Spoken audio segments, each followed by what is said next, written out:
ඉතින් ඒකනේ අර ජීවිද්‍යා ගුරුවරුත් බණ කියන්නේ ඉතින්. අර යසෝදරා දේවියගේ ශරීරයේ මානෙල් මල් සුවඳ ආවා අරව වේවයි කියලා. ඉබල බල ලෝකේ කියන්නේ. ඉබල බල ලෝකේ කියන්නේ ඒකයි කියන්නේ. ඇත්තට වාර බඩු ඉතින්. අයියෝ. ඒකට හිතා ගන්න ඒ කියන්නේ අපේ විද්‍යාව පාවිච්චි කරන්නේ මිත්‍යාව වපුරන්නේ. නූතන සමාජය සහ අනාගතය තමයි ඔය. ඔය තමයි අනාගතය. අනාගතය. ඒකේ තරුණ පරපුර පන්තියන්නේ පිස්සොලා ගැටනේ. ඔව්. ඒකට ඔය වගේ ඒවා මේ මිනිස්සු මාර කියන්නේ මේ මාධ්‍ය ඔය වොම් චොම්ස්කි කියලා ඉන්නවා බ්‍රසීලේ. එයා කියනවා මේ මාධ්‍යයක් කොච්චර භයානක දේවල් කරනවාද කියලා. දැන් අපේ සමාජ මත හදන්නේ මාධ්‍යෙන්නේ. ඉතින් අපේ රටේ මාධ්‍ය පාවිච්චි කරන්නේ මිනිස්සු තවත් ඒ කියන්නේ තනකොළ කන අය බවට පත් කරන්නනේ. දැන් අද අපේ මාධ්‍ය මොනවද කරන්නේ? අර පිස්සු ටික ගෙන්නලා විවිධ දේශන තියනවා පොයට බණයි අරවයි මේවයි කියලා ඔය මිත්‍යා ටිකනේ දෙන්නේ ළමයිට. මාර වැඩන්නේ. දොහොත් පොඳුරෙන් පිළිත් ගන්නවනේ. සාදු කියනවනේ ඒවට. දැන් අපේ ජාතික රූපවාහිනිය මේව එක රජයට සම්බන්ධ ඒවානේ. ඒකට බලංගොඩ කශ්‍යප හඳුරුව ගෙනල්ලා සම්මාදිට්ඨි කියලා වැඩසටහනක් කරා. තේරුණාද? ඊට පස්සේ ඒක මං හිතන්නේ විමසුවම් පස්සේ කියලා තියෙනවා අර සල්ලි දීලා තමයි මේ ප්‍රෝග්‍රෑම් එක කරනවා කියන්නේ. සම්මාදිට්ඨි. නිවැරදි දැක්ම ගැන කියලා දුන්නද ඉතින්? හිතායවා ඉතින් මං කියන්නේ කොතෙන්ද ගිහිල්ලා තියෙන්නේ කියන්නේ. රටක් ඇරි ඉස්සරහට යයිද?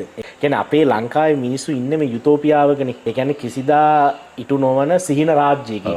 ඒ සිහින රාජ්‍ය හදන්න යුටෝපියානු මේක හදන්න බලපෑවා මේ බුද්ධ ආගමේ ෆැන්ටසි.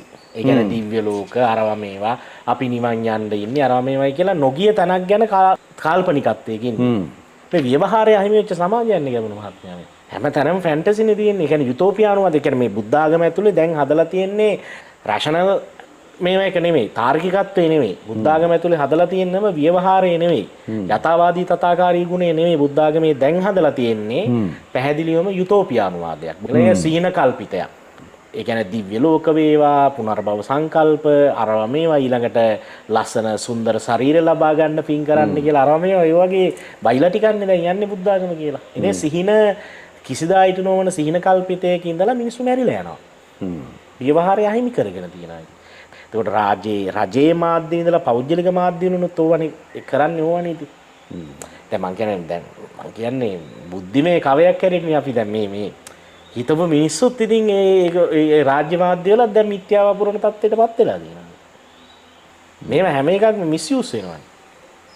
රටක් ඇරි ඉස්සරහට යයිද? ඒ කියන්නේ තුන්වෙනි කුළුණ නේද මං කියන්නේ මාධ්‍ය කියන්නේ මං හිතන්නේ මේ ආණ්ඩු කරන එක උන. එතකොට ඒකත් ඒ කියන්නේ භාවිතා වෙන්නේ මේ මිත්‍යාව පුරන්න නම්. එතකොට ඉතින් පාර්ලිමේන්තුවත් මිත්‍යාවක් වෙනවා නම් රාජ්‍යයම මුළු ඊට පස්සේ මිත්‍යාවක් කියලා. ඇත්තටම ලංකාවේ මං හිතන්නේ නැහැ ඇත්තටම අර සර්පයා කියන වගේ මේකේ රාජ්‍යයක් නැහැ. මේකේ ආණ්ඩුත් නැහැ.